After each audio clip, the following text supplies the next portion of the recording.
Lectura del Santo Evangelio según San Lucas. En aquel tiempo tomó Jesús a Pedro, a Juan y a Santiago y subió a lo alto del monte para orar. Y mientras oraba, el aspecto de su rostro cambió y sus vestidos brillaban de resplandor. De repente 2 hombres conversaban con él, eran Moisés y Elías, que, apareciendo con gloria, hablaban de su éxodo, que él iba a consumar en Jerusalén. Pedro y sus compañeros se caían de sueño, pero se espabilaron y vieron su gloria y a los 2 hombres que estaban con él. Mientras estos se alejaban de él, dijo Pedro a Jesús: Maestro, qué bueno es que estemos aquí. Haremos 3 tiendas, una para ti, otra para Moisés y otra para Elías. No sabía lo que decía. Todavía estaba diciendo esto cuando llegó una nube que los cubrió con su sombra.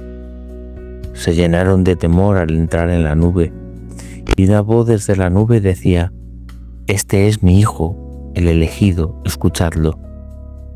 Después de oír la voz se encontró Jesús solo. Ellos guardaron silencio y por aquellos días no contaron a nadie nada de lo que habían visto. Palabra del Señor, gloria a ti, Señor Jesús. En este segundo domingo de Cuaresma del ciclo C, nos encontramos con el relato de la Transfiguración. Y la imagen de la Transfiguración de este domingo es el reverso del Evangelio del domingo pasado, en el que encontrábamos el relato de las tentaciones. Las tentaciones de Jesús no lo eran en primer término en sentido moral, sino que revelaban una tentación mesiánica, o sea, la estrategia del demonio para desviar a Jesús del plan de Dios, para convertirle en un Mesías solo humano. Esto es de rabiosa actualidad. La Iglesia de diversas formas también lo vive. El mundo quiere llevar a la Iglesia hacia un proyecto meramente humanista. Intenta sumergirla en un naturalismo olvidando el sentido profundo del plan redentor. Un Mesías sin cruz. Un plan que se reduce a llevar de nuevo al hombre al paraíso, al servicio de sus necesidades y expectativas humanas, en vez de introducirle en la vida de la gracia y servirle los dones divinos según los planes de Dios. Buscar la seducción de los hombres robándoles su libertad frente al camino del humilde anuncio del Evangelio. Hacer de Jesús un Mesías conquistador, no el siervo de Yahvé. Después de ese combate en el desierto, hoy, en el Tabor, se ve reconocido al Señor como victorioso y en él se refleja la gloria del Padre y la luz de la resurrección. La teofanía de la transfiguración revela el Padre y el Hijo, y la voz del Padre y la belleza divina de Jesús transfigurado confirman que al final del camino tras la cruz será la gloria y la resurrección. La Cuaresma es un tiempo de oración y la transfiguración nos introduce en él. Es el misterio profundo en el que la Iglesia tiene que vivir este tiempo santo. Jesús subió a lo alto de un monte para orar y fue allí mientras oraba cuando su rostro cambió y sus vestidos brillaban de resplandor. Esa subida al monte es un símbolo del lugar del encuentro, del misterio, de lo sagrado. Allí escuchamos la voz de Pedro: qué bien se está aquí. Pero también encontramos una gran enseñanza. Aquellas alegrías de la oración no son un punto de llegada, sino que son luces para volver luego a la vida.